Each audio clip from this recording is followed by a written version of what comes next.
O si Nestor, 28 anyos, na isang anak ng magsasaka ng mais sa aming baryo. Gaya ng tatay kong si Nilo, ay sa maisan din ako nagtatrabaho. Sarili namin ang lupa at may pagmamalaki ko sa lahat na kami ng tatay ko ang nagtanim ng lahat ng mais na nakatanim doon. Dalawa na lang kami ng tatay ko na magkasama sa aming bahay. Ang nanay ko kasi ay namatay nung 8 taong gulang pa lamang ako. Ang sabi sa akin ni tatay, inatake ng mabangis na hayop ang nanay ko, pero hindi naman niya sinabi kung anong klaseng hayop yaon.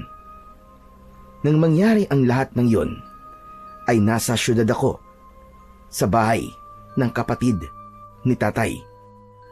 Ang totoo niyan, nandoon ako mula 7 taong gulang ako hanggang sa ako ay magbinata.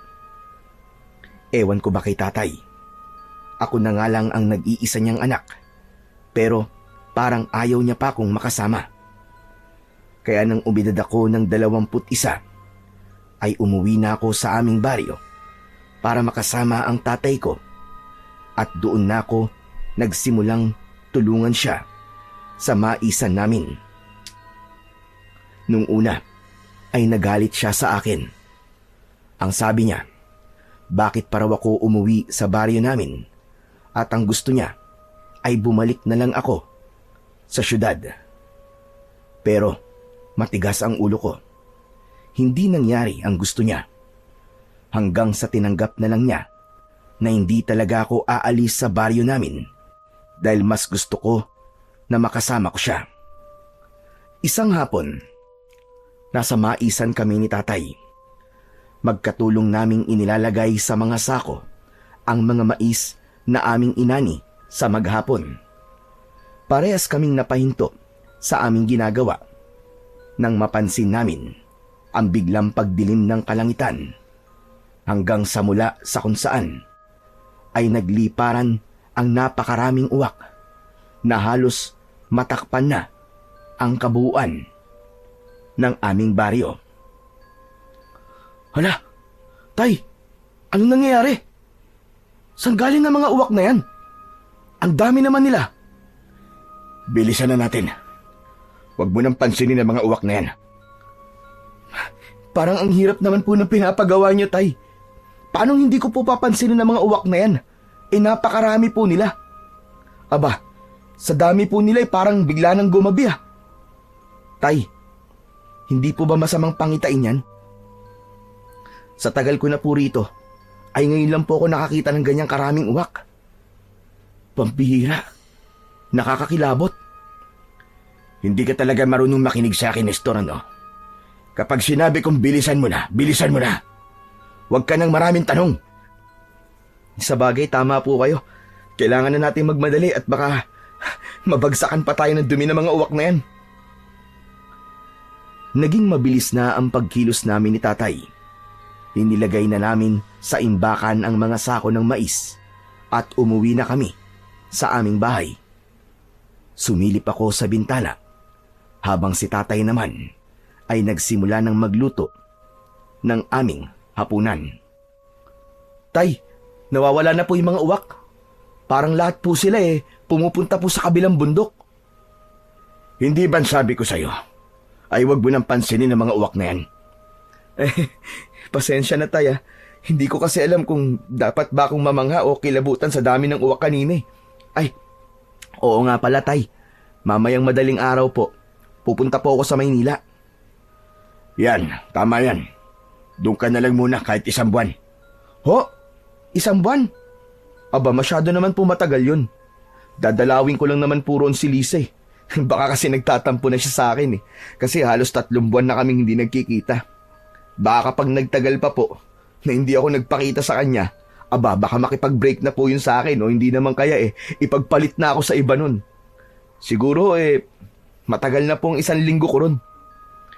Hindi anak, mag-1 buwan ka ron. Ang sabi mo nga, matagal mo nang hindi nakakasama ang nobya mo, di ba?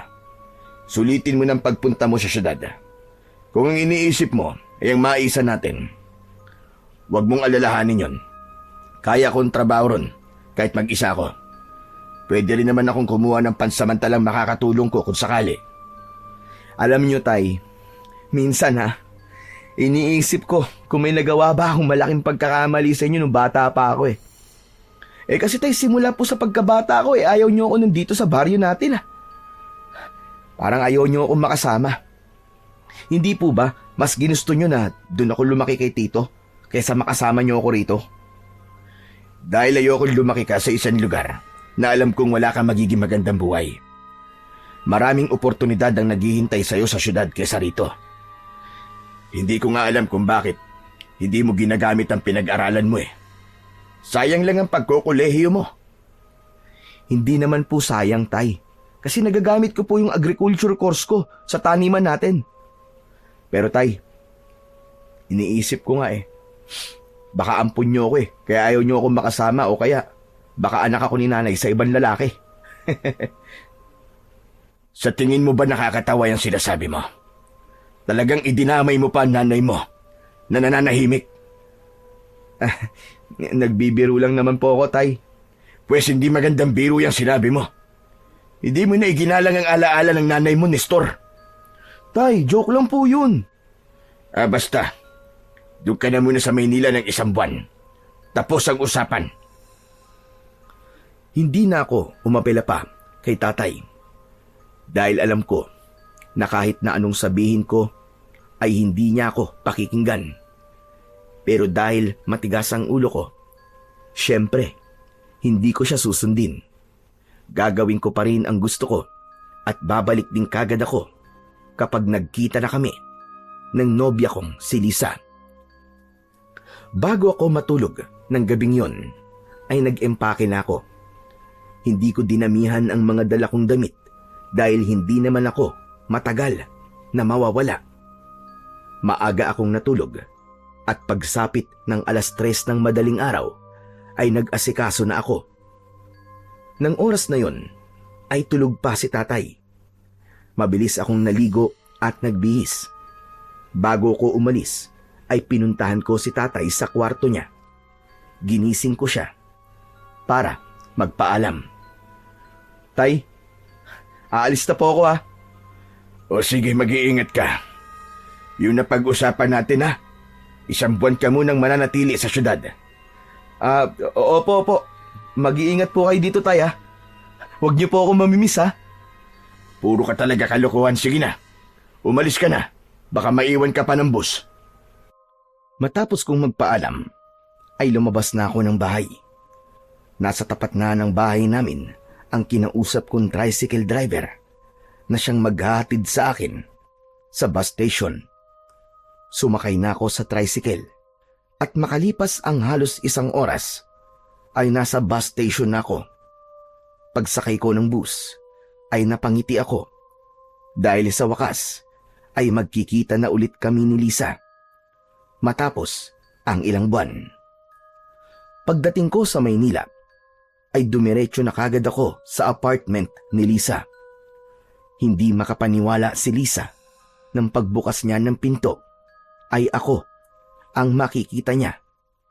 Maigpit niya akong niyakap pero nagulat ako nang bigla niya akong itinulak at saka malakas na sinampal. Aray ko naman! Bakit mo naman ako sinampal? Talagang nagtanong ka pa? Matapos mong hindi magpakita sa akin ng 3 buwan? Sa tingin mo ba ay matutuwa ako sa'yo? Sorry na. Nagkaroon kasi ng problema sa taniman namin ng mais Hindi ko pwedeng iwanan si tatay na mag-isa ron. Saka alam mo namang walang signal sa baryo namin, di ba? Kaya hindi rin kita masabihan kung ano na nangyayari dun sa akin. Totoo ba yung sinasabi mo? Baka naman may ibang babae ka na dun sa baryo nyo, Ano ka ba? Wala. Hindi ko naman sasayangin ng 5 taon na relasyon natin, no? Wala akong ibang ginawa ron kundi ang magtrabaho sa aming maisan. Saka pwede ba? Papasukin mo muna ako. Ay, oo nga pala. Sige, pasok ka. Pagpasok ko sa apartment ni Lisa, ay magkatabi kaming umupo sa sofa. Doon ay nag-usap kami tungkol sa mga nangyari sa amin sa loob ng 3 buwan na hindi kami nagkita. Alam mo, hindi ko na gusto tong setup natin, Nestor. Ilang araw ka lang dito sa Maynila tapos babalik ka na kagad sa inyo. Tapos, ang tagal-tagal mo pa bago ka bumalik dito. Pasensya ka na talaga. Hindi ko kasi pwedeng iwanan si tatay na mag-isa eh. Medyo tumatanda na kasi siya. At gusto ko sana kasama niya ako palagi. Saka alam mo naman ang kwento namin, di ba? Sa pool pagkabata hanggang sa magbinata ako, ay hindi ko siya nakasama. Kaya bumabawi lang ako sa kanya. Naiintindihan naman kita, Nestor eh. Pero paano naman ang time natin dalawa? Ganito na lang ba tayo habang buhay? Palaging magkalayo tapos magkakasama lang ng ilang araw? Ganun ba ang gusto mo? Siyempre hindi. Sa ngayon, ganito tayo. Pero darating din ang panahon na magkakasama na tayo at titira na tayo sa iisang bubong. Pero kailan pa yon, Nestor? Kahit nga sa tatay mo, hindi mo pa ako na ipapakilala eh. Ay nako, nagtatampo na naman ang mahal ko. Hindi ako nagtatampo, Nestor. Sinasabi ko lang ang totoo sa'yo. Ano kaya kung sumama ako sa baryo nyo? Doon na muna ako ng ilang buwan. Para makilala ko rin ang tatay mo, di ba? Ang tagal na ng relasyon natin, pero hanggang ngayon ay hindi mo pa ako na ipapakilala sa kanya. Sigurado ka ba na gusto mong sumama sa akin pabalik sa amin? Oo naman. Bakit ayaw mo ba? Hindi naman sa ganun. Pero paano ang trabaho mo? Hindi ka pwedeng umabsent ng matagal, di ba? Isa pa yan. Dahil wala tayong communication, ay hindi ko masabi sa iyo mga nangyayari sa buhay ko. 1 month nang nakakaraan simula na mag-resign ako sa trabaho. Tapos yung savings ko, ginamit ko sa pag-invest ko sa coffee shop business ni Mariel. Ganun ba? Sorry kung hindi ko yan alam. Pero sigurado ka ba na tamang desisyon yung ginawa mo? Oo naman. Malakas ang coffee shop ng best friend ko na yun, ano? Kaya pwede akong sumama sa'yo sa baryo nyo. Yun ay kung okay lang sa'yo. Ha? Okay, sige, walang problema. Pagbalik ko sa amin, ay isasama na kita para makilala ka na ni tatay. Napakasaya ko sa sinabing yun ni Lisa. Ang totoo kasi ay matagal ko nang gustong makilala ni tatay si Lisa. Sigurado kasi ako na makakasundo ng tatay ko ang girlfriend ko, lalo na't walang arte sa katawan si Liza. 2 araw lang akong nanatili sa Maynila at pagkatapos ay bumiyahe na akong pabalik sa aming baryo. Siyempre, kasama ko na si Lisa na sobrang excited na makilala si tatay. Wala akong kabang nararamdaman ng time na yon, lalo na't alam ko na magugustuhan ni Lisa ang baryo namin. Matapos ang napakahabang biyahe, ay nakarating na kami sa aming destinasyon. Gabi na at napakalakas ng ulan. Mabuti na lang ay may dala akong payong, kaya kahit paano ay may proteksyon kami laban sa ulan. Ang malas naman ang punta ko rito sa inyo. Grabe ang lakas ng ulan at hangin. Mukhang may bagyo pa yata. Hindi naman, nagkataon lang yan. Pero nakapagtataka na may bagyo. Summer ngayon. Nestor, malayo pa ba tayo sa bahay nyo? Malapit na tayo. Pagliko natin dun sa may kantong yun, konting lakad na lang tapos nandun na ang bahay namin. Medyo nagmamadali na kami ni Lisa sa paglalakad. Hindi nagtagal ay nakarating na kami sa bahay namin at agad akong kumatok sa may pinto. Pagbukas ng pinto ay bumungad sa amin si tatay. Agad na bumakas ang galit sa mukha niya nang makita niya ako. Nestor, anong ginagawa mo rito?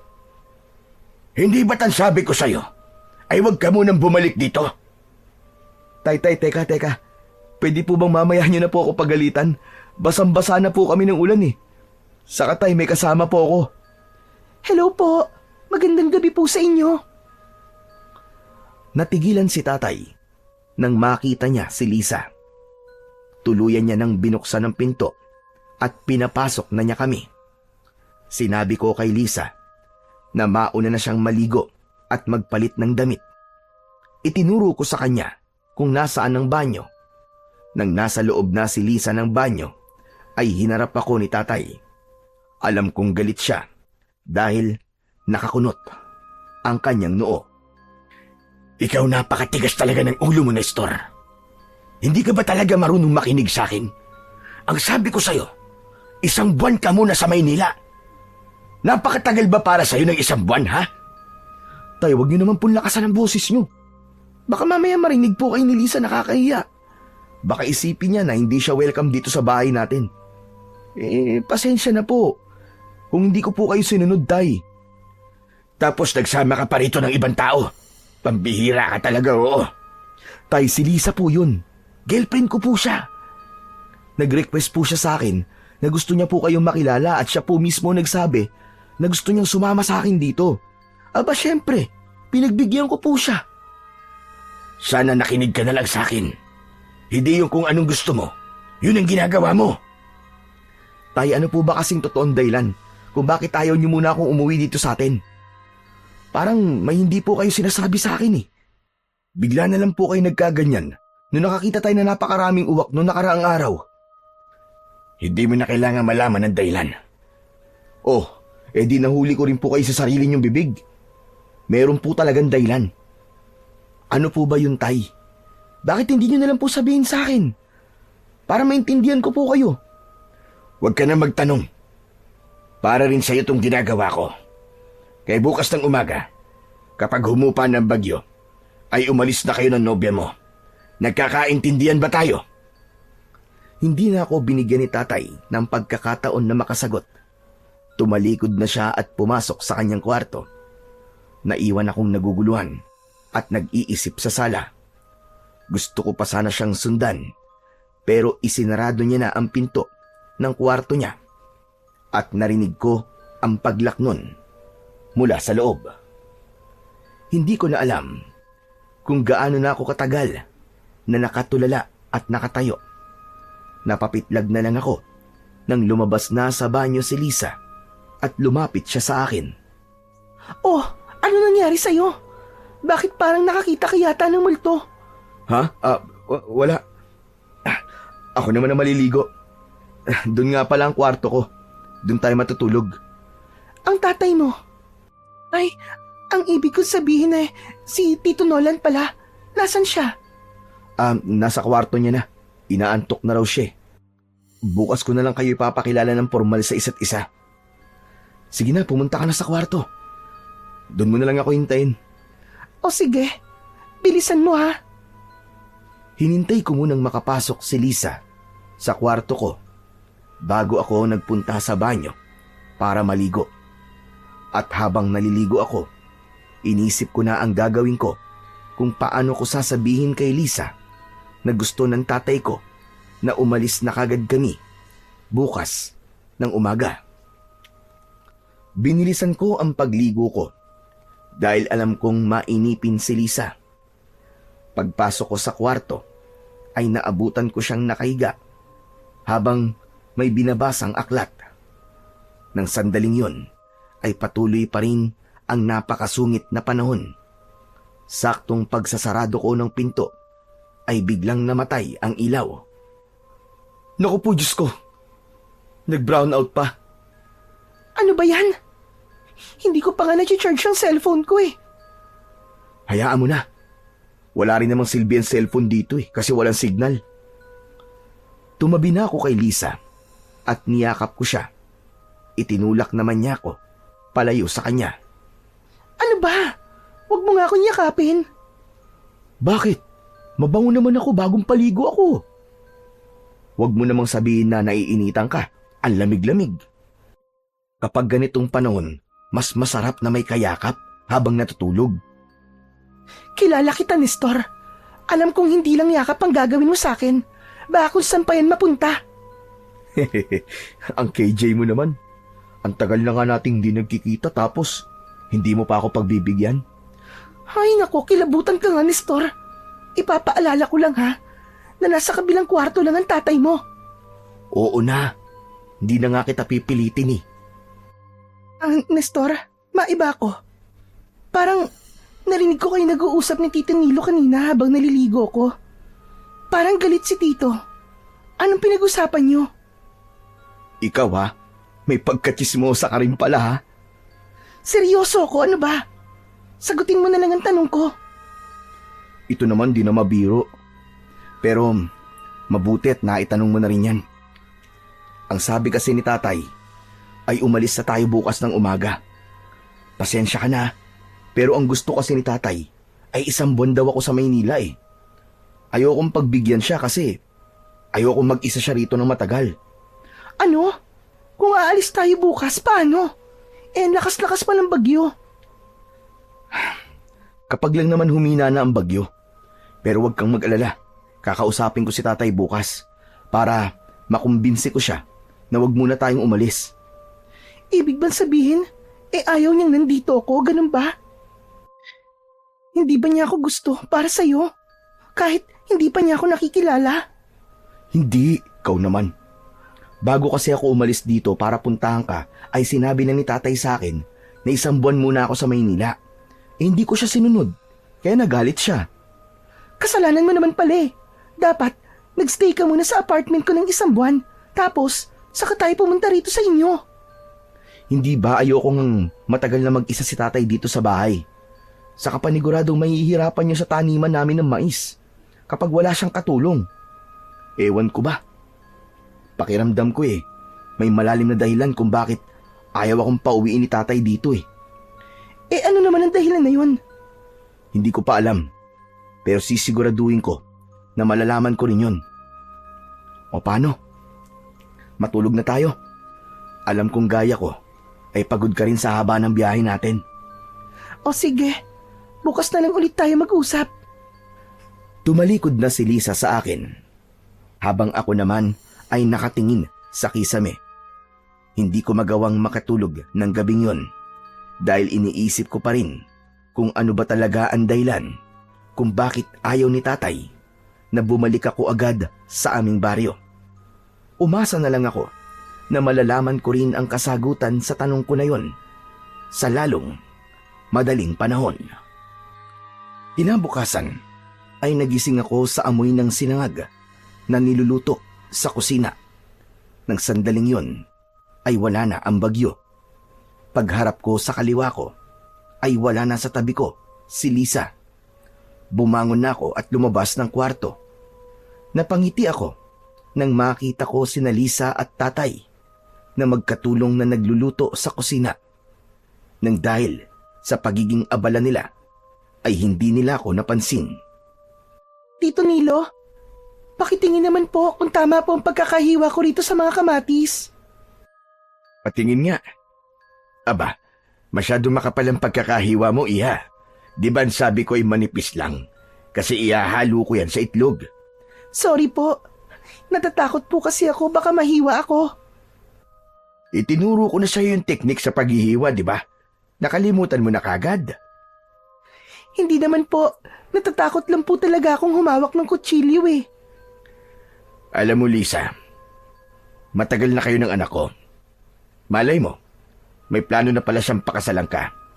Kapag kinasal na kayo, alam mo naman siguro ang kasunod nun. Bubuo na kayo ng sarili niyong pamilya. Hindi pwedeng wala kang alam sa kusina kahit paano. Iba pa rin kasi kapag ang nanay ang nagluluto para sa kanyang asawa at mga anak. Nako, parang wala naman pong balak si Nestor na pakasalan ako eh. Aba, iha, hindi natin masasabi yan. Napangiti ako sa naging usapan ni Lisa at ni tatay. Hindi ko kasi inasahan, nagigising ako ng ganun ang bumungad sa akin. Lalo na't kagabi ay nagalit ang tatay ko sa pagdating namin ni Lisa. Pero hindi lang yun ang dahilan kung bakit ako napangiti. Isa rin sa dahilan ay ang pag-uusap nila tungkol sa kasal. Lingid kasi sa kaalaman ni Lisa ay matagal na akong bumili ng engagement ring dahil may balak na akong mag-propose sa kanya. Ang hinihintay ko na lang ay ang tamang oras at moment.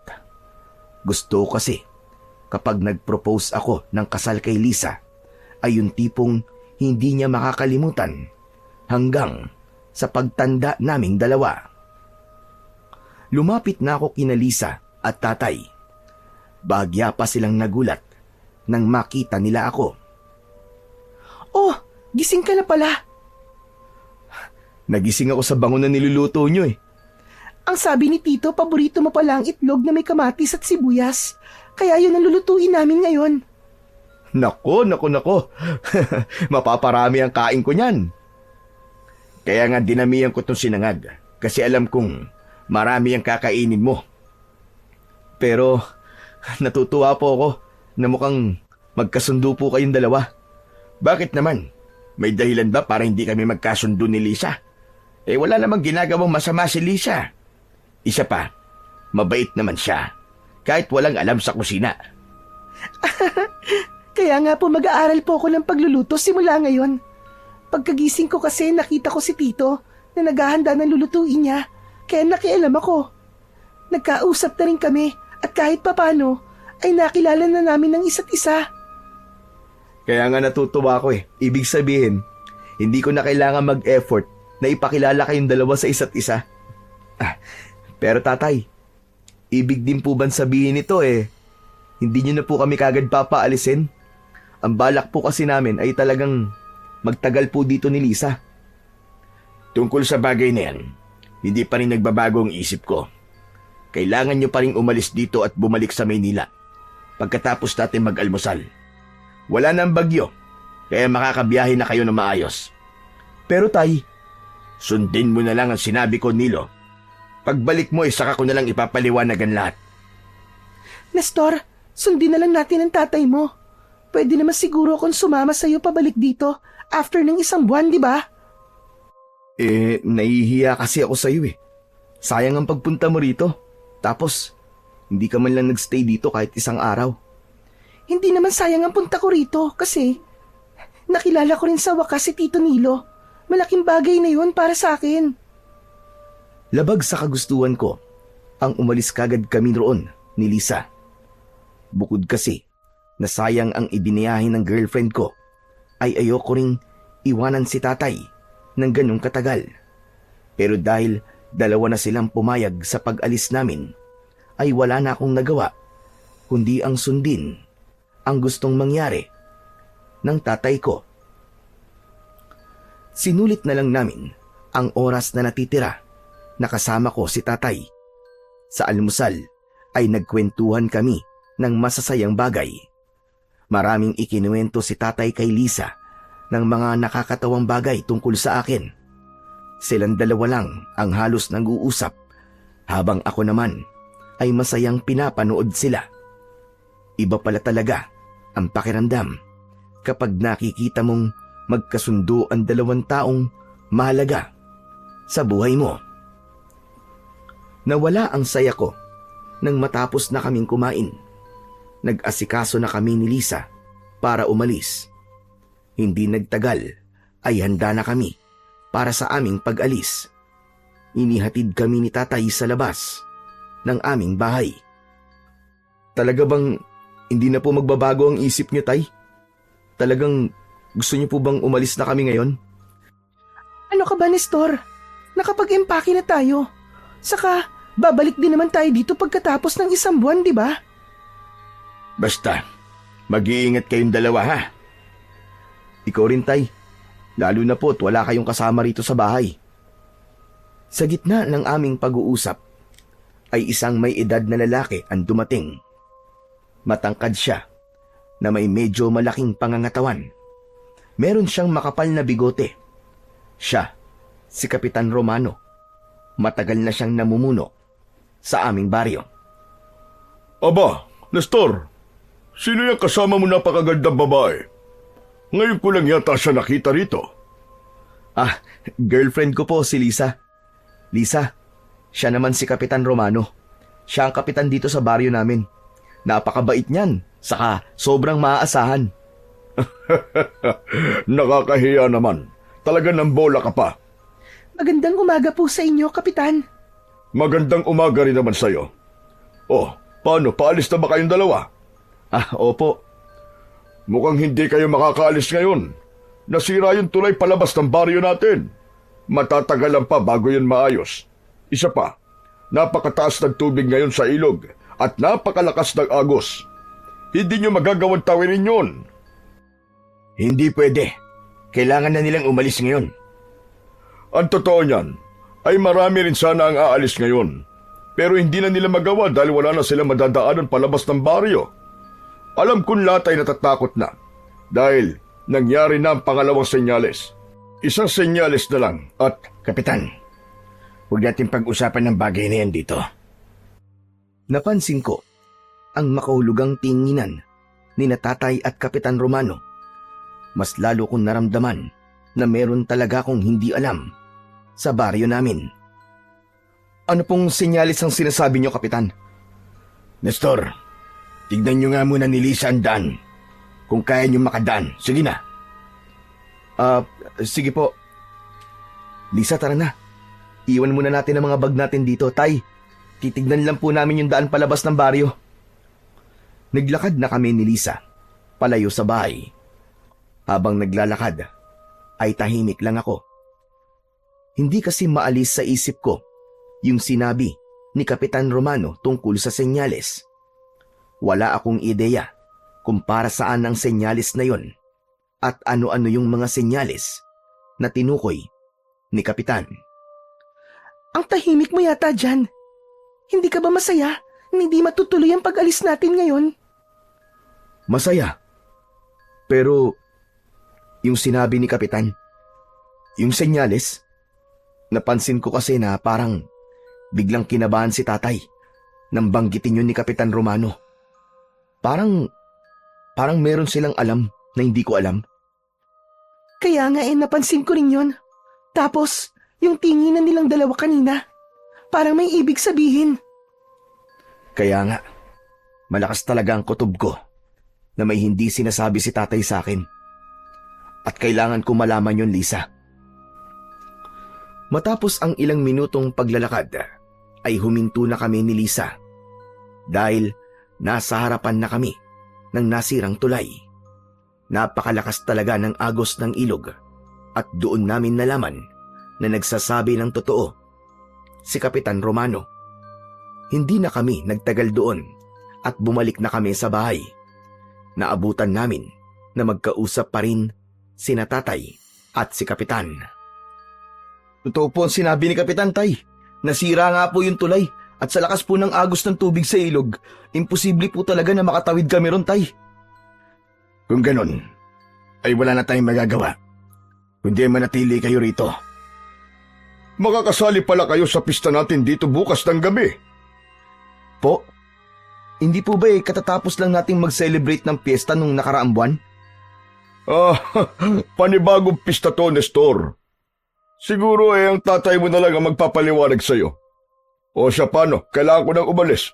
Magbabahay-bahay pa kasi ako para sabihan ng ibang tao na hindi pa alam ang mangyayaring pagdiriwang natin bukas ng gabi.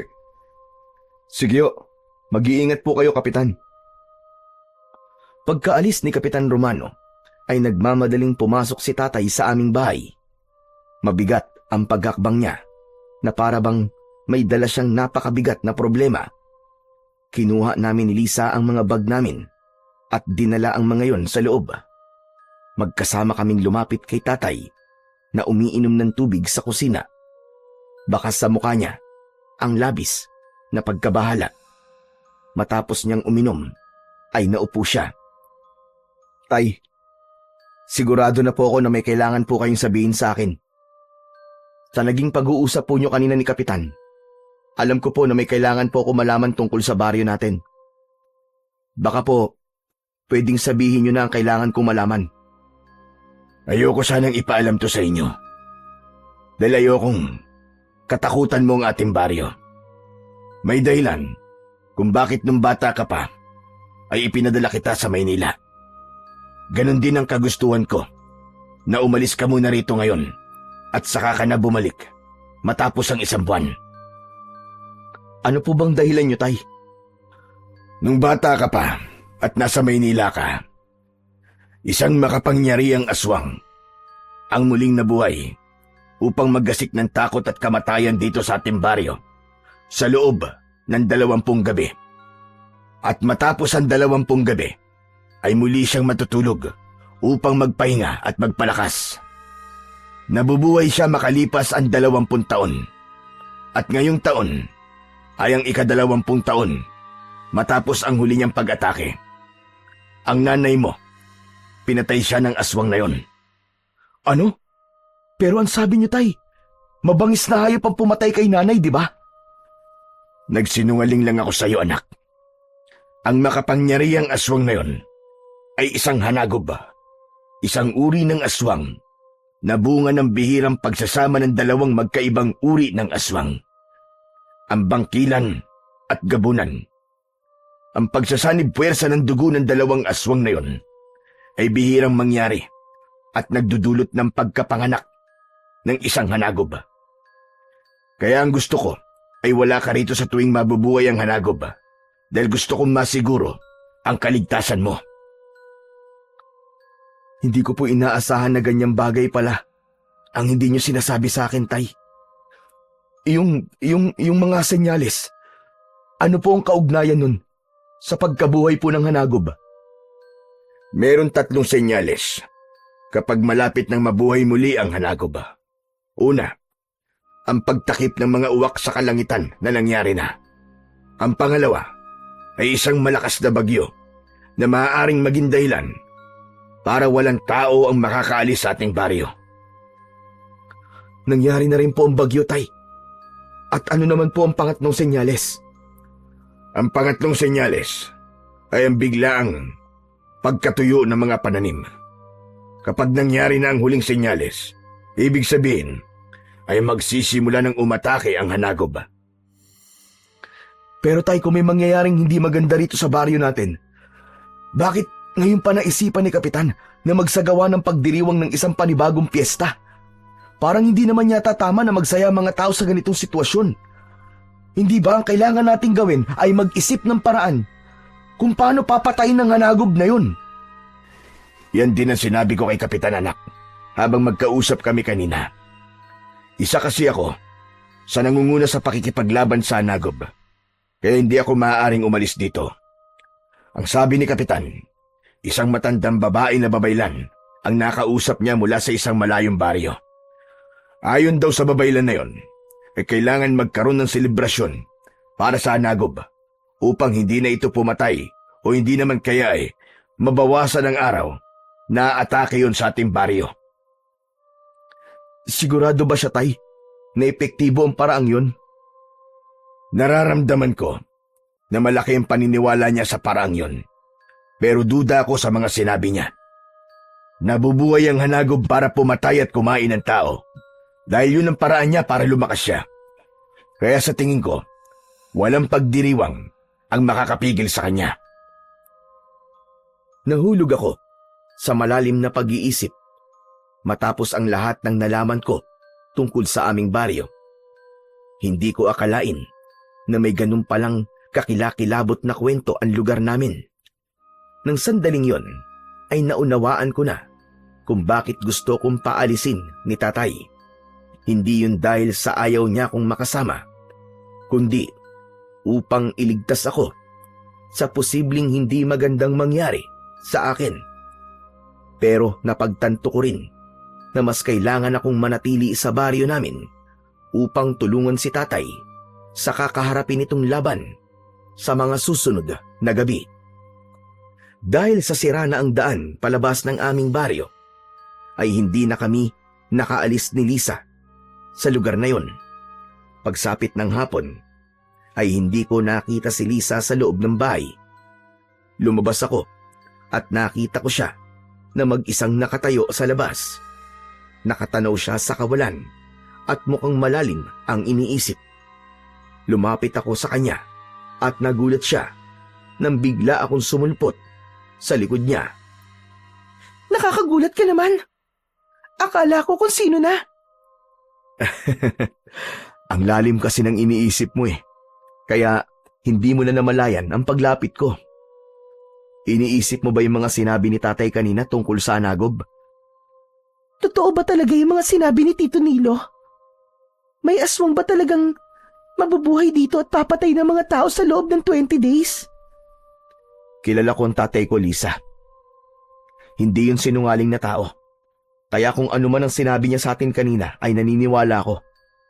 Isa pa, mas mabuti nang maniwala tayo kaysa hindi. Paano? Kung totoo pala yung hanagob, di ba? Mas maganda na maniwala tayo para mapaghandaan natin kung ano ang mga posibleng mangyari. Nestor, natatakot ako. Paano kung mabuhay na ang hanagob na yon? Paano kung isa tayo sa maging biktima niya? Ayoko pang mamatay, Nestor. Marami pa akong pangarap sa buhay. Huwag kang mag-alala, Lisa. Nandito ako. Sa tingin mo ba, hahayaan ko may mangyaring masama sa'yo? Siyempre gagawin ko ang lahat para protektahan ka.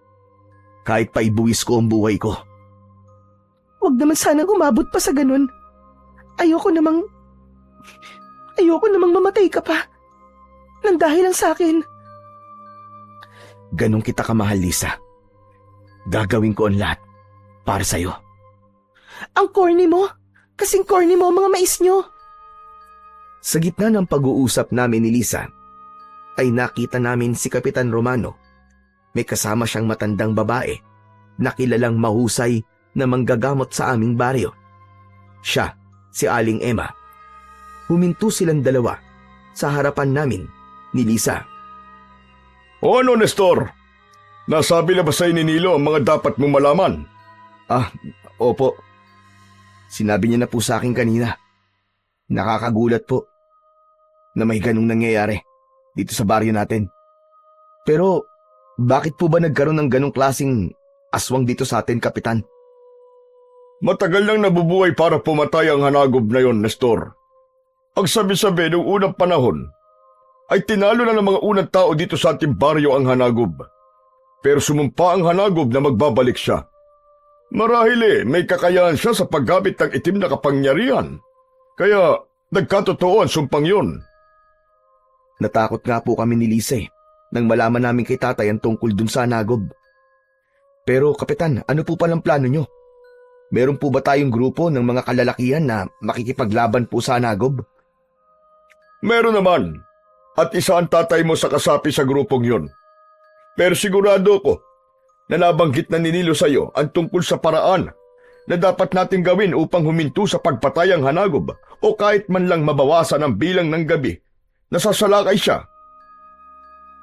Yung po bang gaganaping pagdiriwang ng pista bukas ng gabi? Tama ka. Yun nga ang paraan na aking tinutukoy. Isang matandang babaylan kasing nakapagsabi sa akin na imbis na katakutan ay dapat nating ipakita sa hanagob na siya ay ating sinasamba nang sa gayon isipin niya na siya ang ating Diyos at tayo ay kanyang tagasunod. Kung ganun ang mangyayari, hindi na tayo papatayin ng hanagob at baka sa ibang baryo na siya umatake. Pero Kapitan, hindi po ba masamang sumamba sa isang kampo ng kadiliman? Isa pa sa tingin ko, ay hindi yan ang totoong solusyon, lalo na't papatay pa rin ng hanagob na yun . Hindi nga rito sa baryo natin, pero sa ibang lugar naman. Pero hindi na siya papatay ng tao dito sa baryo natin. Yun naman ang importante, ang maging ligtas tayong lahat sa lugar na ito. Yung sa ibang lugar, abay bahala sila doon. Kapitan, baka naman pwede niyo munang pag-isipan ng paraan na yan. Hindi kasi maganda ang pakiramdam ko pagdating sa bagay na yan . Bago mo pa sabihin yan, ay ginawa ko na yan, Nestor. Makailang beses ko nang pinag-isipan ng bagay na yon. Oo nga pala, kailangan ko nang umalis. Sinundo ko kasi itong si Aling Emma sa bahay niya dahil sumasakit ang likod ko. Kailangan ko ng maayos na hilot.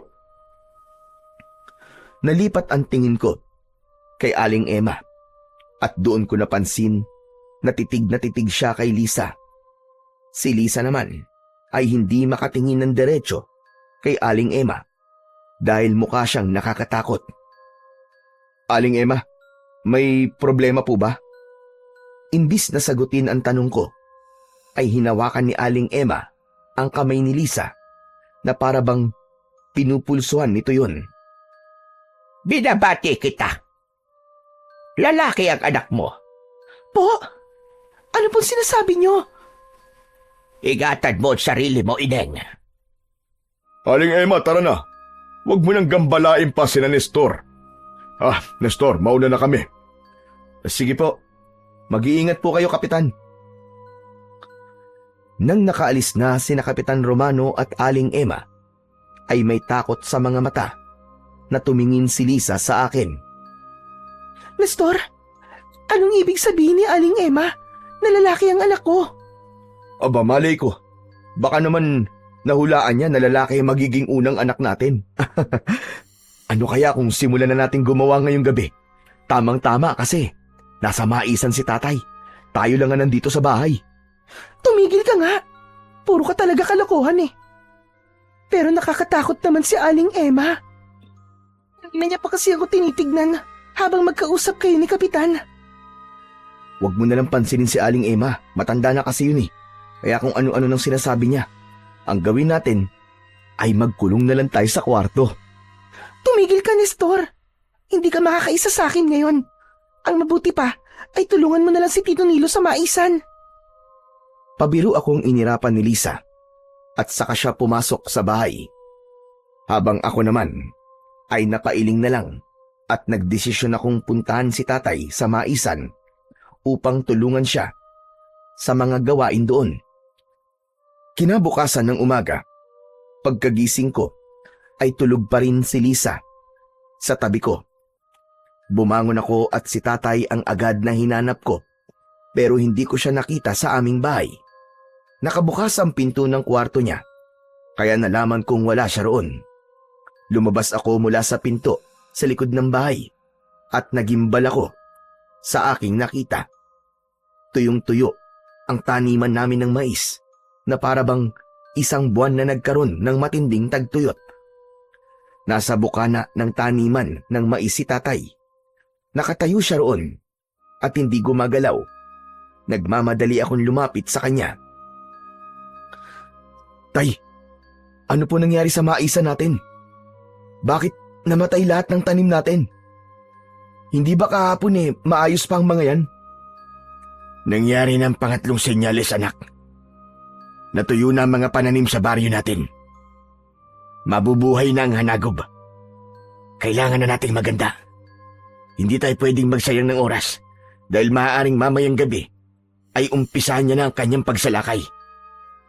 Kung ganun tayo, anong gagawin natin? Samahan mo kung pumutol ng mga kawayan. Gagawin nating sibat ang mga kawayan upang meron tayong sandata. Pagkatapos, ay hahasain natin na mabuti ang ating mga itak. Nagmamadaling bumalik si tatay sa bahay namin habang nakasunod ako sa kanya. Nasa kusina na si Lisa at naghihilamos.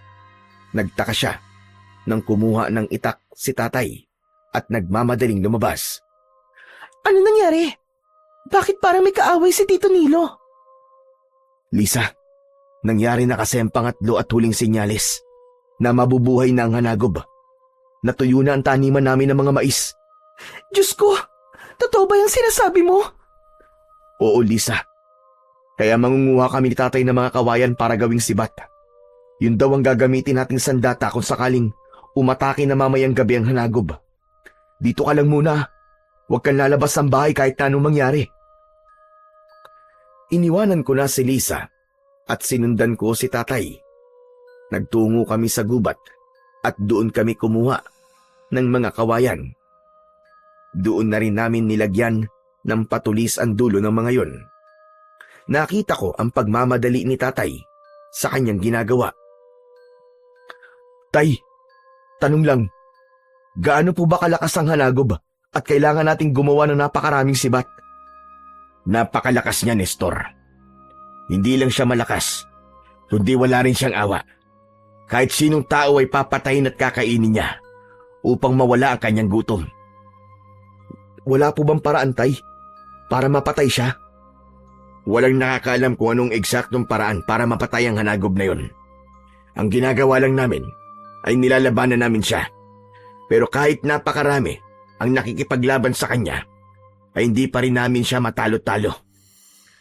Kaya mamayang gabi ay sisimulan natin ang pagbabantay. Pero tay, hindi po ba mamayang gabi na rin po yung pista na sinasabi po ni Kapitan Romano? Isa pa yan sa iniisip ko, anak. Pagkatapos natin dito, ay kakausapin ko si Kapitan upang wag nang ituloy ang pagdiriwang na yon. Masyadong mapanganib kung maraming taong nasa labas ng kanilang bahay mamayang gabi. Binilisan na namin ni Tatay ang paggawa ng sibat mula sa kawayan.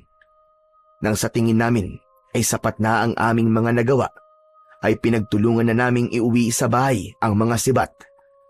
Pagkatapos ay nagpaalam na si Tatay na magpupunta muna siya sa bahay ni Kapitan Romano. Naisip kong samahan siya, kaya dalawa kaming nagpunta roon. Habang naglalakad, ay nakita ko na lahat ng pananim sa aming baryo ay tuyo at patay na. Nakakapagtaka na nangyari ang lahat ng yun sa loob lamang ng isang gabi. Nang nakarating kami sa bahay ni Kapitan Romano, ay naabutan namin siyang nakaupo sa labas ng bahay niya habang nagkakape. Nilo, Nestor! Abay, anong ginagawa niyo rito at napabisita kayo sa akin?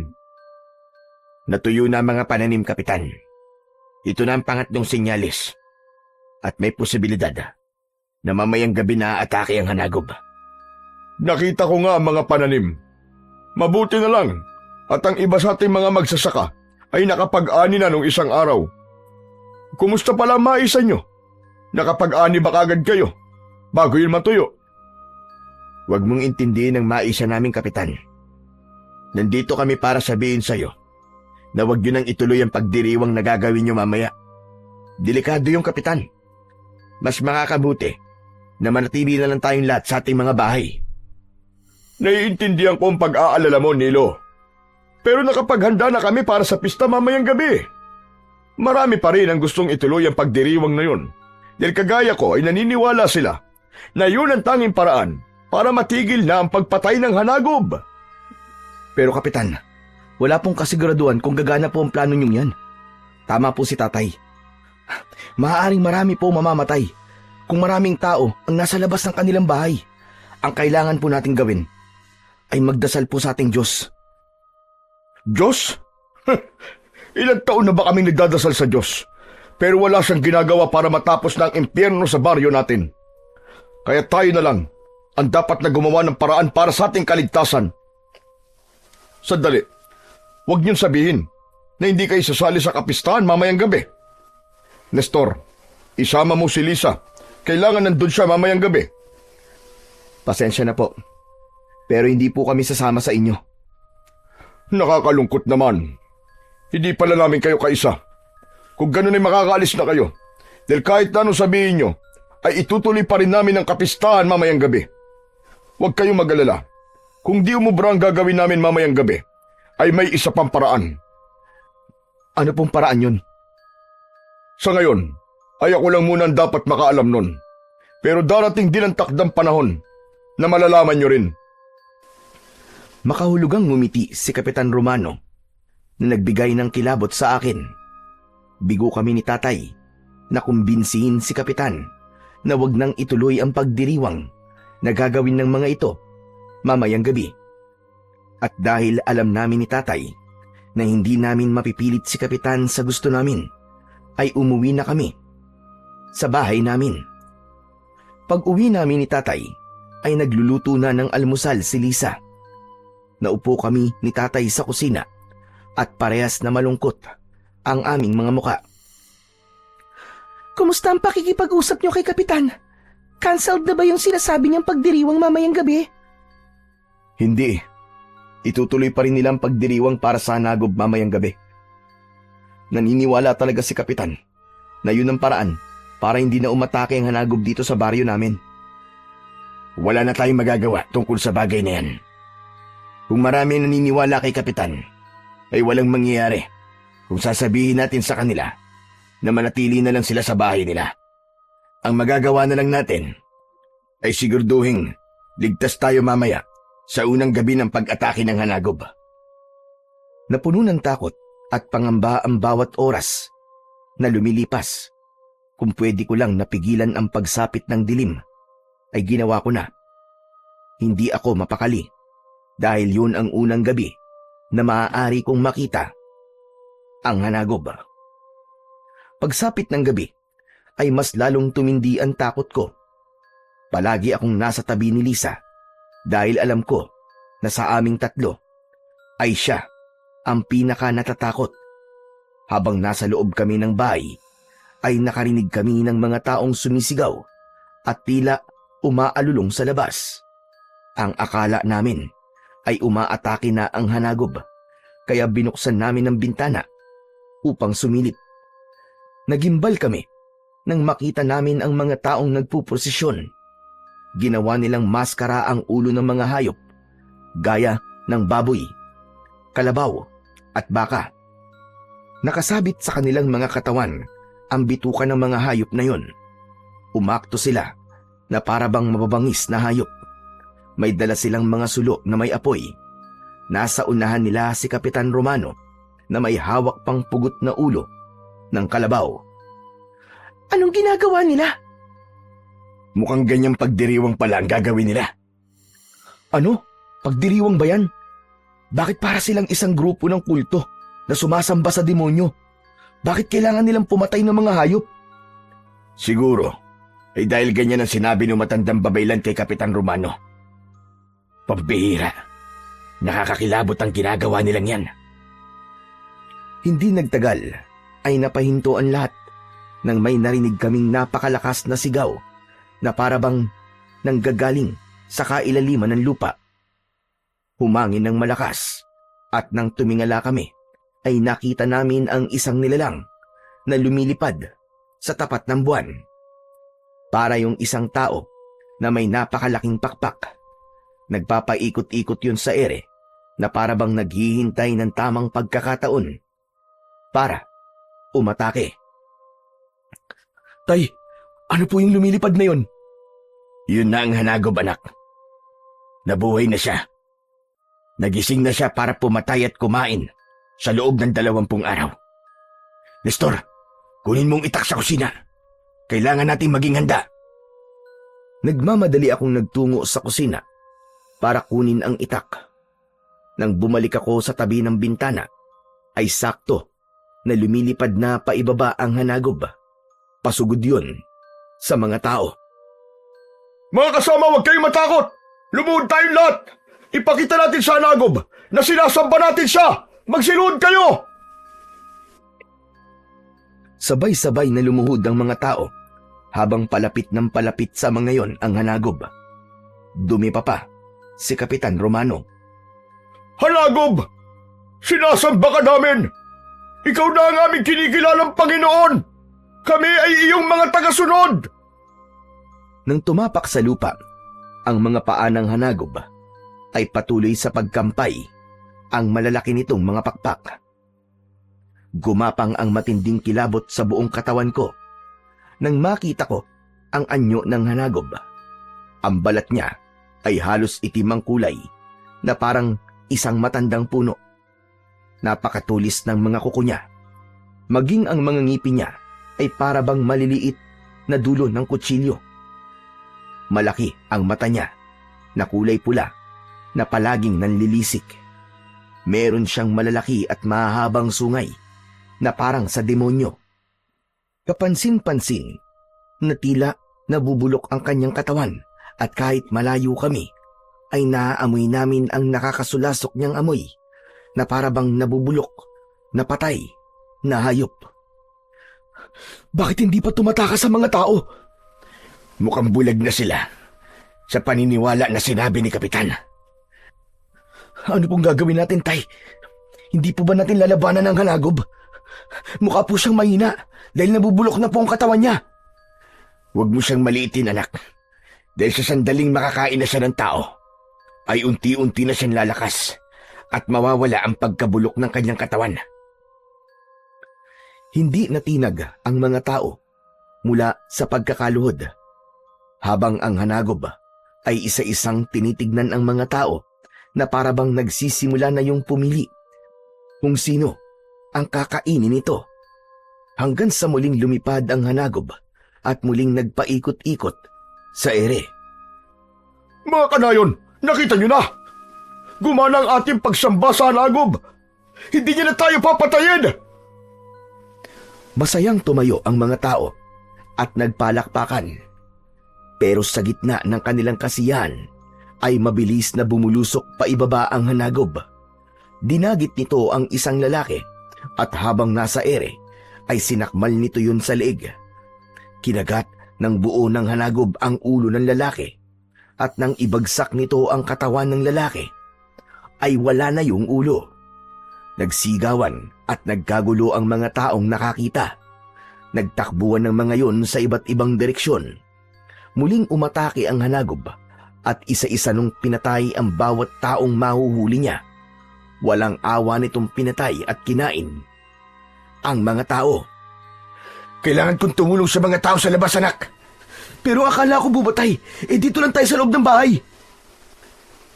Hindi ako sinagot ni tatay. Lumabas siya, nadala ang kanyang itak. Kitang-kita ko kung paano hinarap ni tatay ang hanagob. Lisa, dito ka lang ha. Hindi ko pwedeng hayaan si tatay na mag-isa. Ano? Anong gagawin mo? Basta dito ka lang at kahit anong mangyari, wag na wag kang lalabas. Mabilis akong lumabas. Kinuha ko ang isang sibat at tumakbo ako palapit kay tatay. Walang pagdadalawang isip na pinuntirya ko ang mata ng hanagob. Matagumpay kong naitarak ang sibat sa kaliwang mata ng hanagob. Habang si tatay naman ay paulit-ulit na tinaga ang kaliwang braso ng hanagob hanggang sa naputol yun. Umalingaw-ngaw ang nakakakilabot na sigaw ng hanagob. Bigla yung lumipad paitaas at mabilis na lumayo hanggang sa tuluyan na yung nawala sa aming paningin. Naiwan sa paligid namin ang mga pinatay ng hanagob. Wala na siya, tay. Natalo na po ba natin siya? Hindi pa, anak. Sigurado ako, nababalik pa siya. Anong ginawa niyo dalawa? Bakit niyo sinaktan ang hanagob? Ano po bang dapat namin gawin, Kapitan? Lumuhod at sambahin ang hanagob habang isa-isa niyang pinapatay ang mga tao rito? Hindi kayo nag-iisip na dahil sa ginawa niyo ay mas lalong magagalit sa atin ang hanagob. Hindi ba sabi ko ay kailangan nating sambahin ang hanagob? Hindi mo ba nakita ang ginawa niya, Kapitan? Kahit sinamban niyo na siya, pumatay pa rin siya ng mga tao. Ibig sabihin ay hindi epektibo ang paraan na sinasabi mo. Kahit anong pagsamba, Kapitan, ang gawin niyo sa hanagob ay hindi nun magagawang alisin kung ano talaga siya at kung bakit siya nabubuhay. Nabubuhay ang halimaw na yun para pumatay at kumain ng tao. Biglang umurong ang dila ni Kapitan Romano sa sinabing yun ni tatay. Matalim ang mga matang nakatingin siya sa amin. Tignan mo nga ang paligid mo, Kapitan. Hindi mo ba nakikita ang mga taong pinatay ng hanagob? Hindi pa ba sapat para sa iyo ang mga yan? Para tanggapin mo na ang tanging paraan upang matigil ang pagpatay ng hanagob ay ang patayin siya. Sinubukan na natin patayin noon ang hanagob, pero palagi tayo bigo. Pero nagkakabali kayo. Kung hindi gumana ang pagsamba sa kanya, ay meron pang isang paraan. At ano ang paraan na yan? Kailangan natin mag-alay sa hanagob. Ang sabi sa akin ng matandang babaylan, kung hindi gumana ang pagsamba sa hanagob, ay dapat na mag-alay tayo sa kanya. Ayoko sanang gawin ang pag-aalay, kaya sinubukan ko muna na sambahin siya. Pero dahil hindi umubra ang pagsamba sa hanagob, ay kailangan ko na subukan ang pag-aalay. Ano namang kailangan yung ialay sa hanagob? Isang sanggol. Sanggol na nasa sinapupunan pa ng kanyang ina. Nababaliw ka na, Romano. Isipin mo nga mabuti ang mga gusto mong gawin. Sa gagawin mong yan, hindi lang ang sanggol ang papatayin mo, kundi maging ang babaeng nagdadala sa sanggol na yon. Wala akong pakialam. Bilang kapitan ng baryong ito, ang kaligtasan ng mas nakararami ang prioridad ko. Ano naman, kung pumatay ako ng isa o dalawang buhay, kung ang kapalit naman nun ay ang buhay ng mas marami. Parehas kaming nagimbal ni tatay sa mga salitang lumabas sa bibig ni Kapitan Romano. Nakakatakot siyang tignan dahil nanlalaki ng sobra ang mga mata niya na para bang wala na siya sa kanyang katinuan. Tumalikod na si Kapitan at naglakad palayo. Pumasok na kami ni Tatay sa bahay at doon ay sinalubong kami ng nag-aalalang si Lisa. Diyos ko, mabuti naman at ligtas kayong dalawa. Akala ko kung ano na ang mangyayari sa inyo. Mabuti na lang. At nasaktan namin yung Hanagob.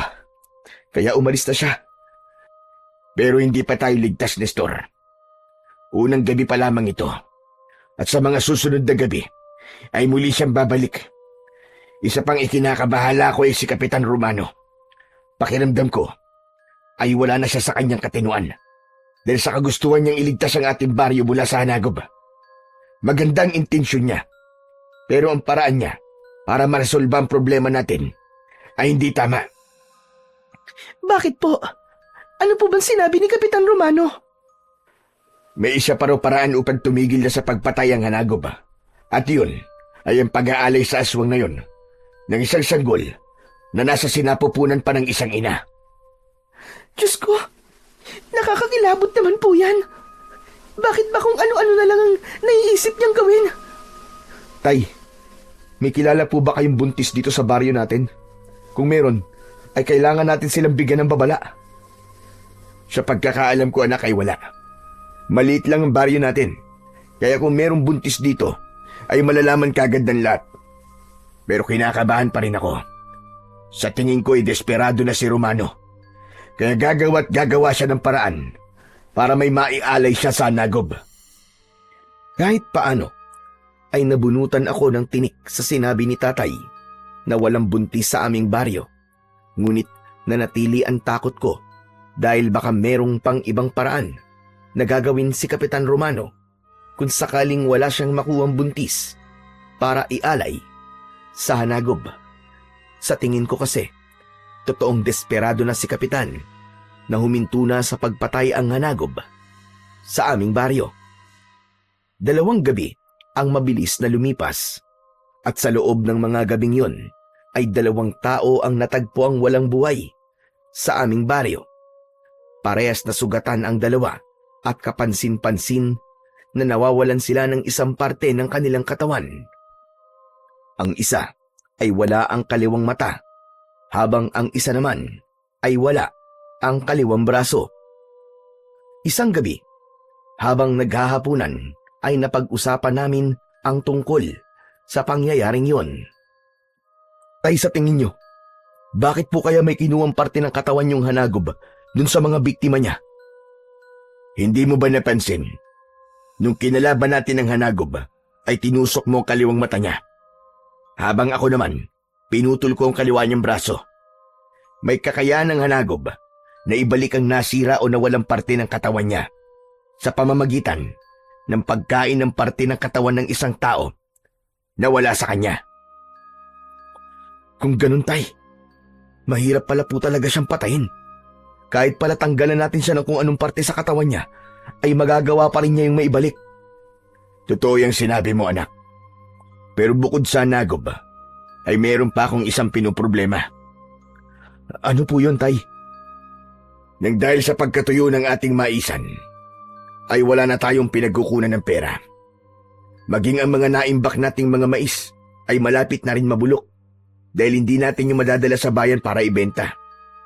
Hanggang ngayon kasi ay hindi pa rin tayo makakalabas sa baryong ito.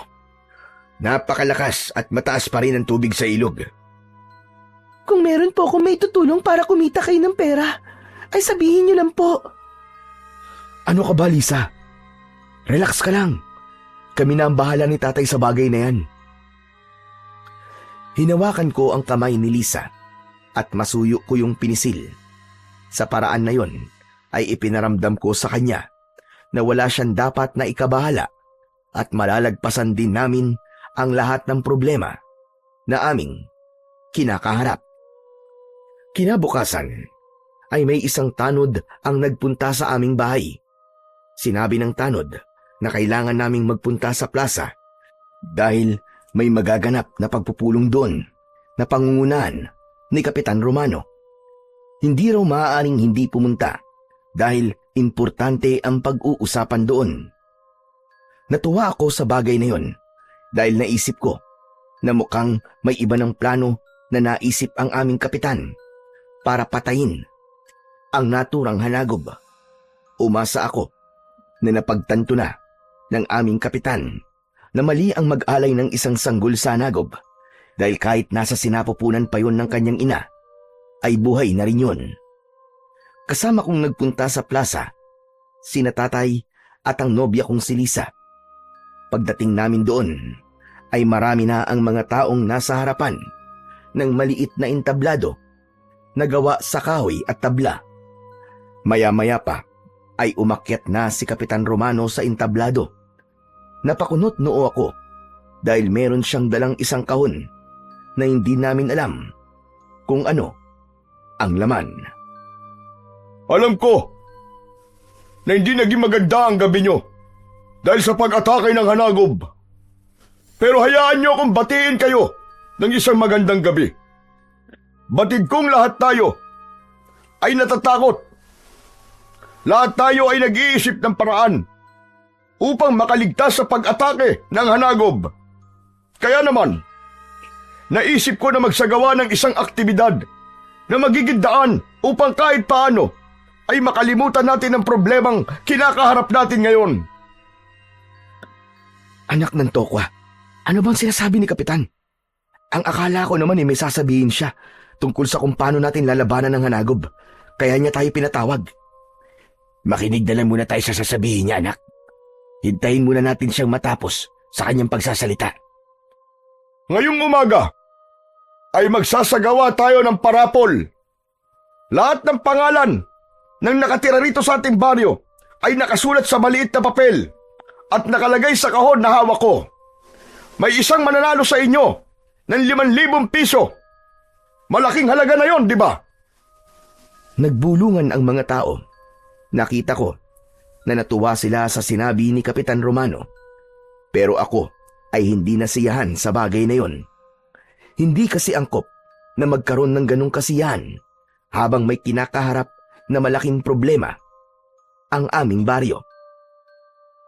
Nakangiting inalog ni Kapitan Romano ang kahon. Maya-maya pa ay binuksan niya yon at kumuha siya ng isang nakatuping papel. Lahat ng tao ay nakangiti at halatang umaasa na ang pangalan nila ang babanggitin ni Kapitan Romano. Ang maswerteng pangalan na nabunot ko, mga kanayon, ay walang iba kundi si Lisa. Ha? Ako ba yun?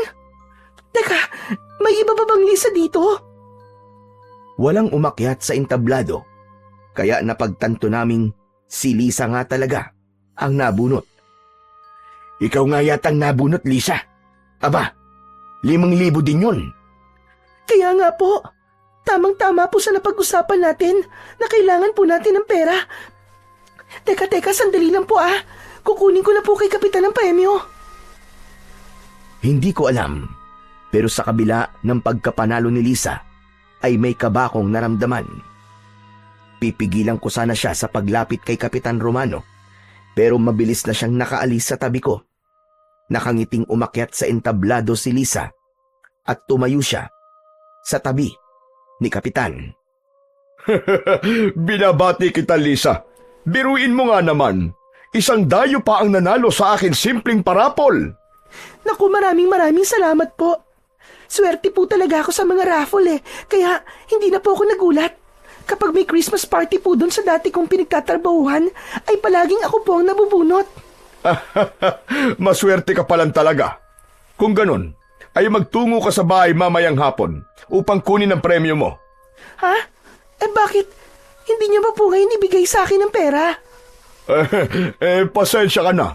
Hindi ko kasi nadala rito ang pera.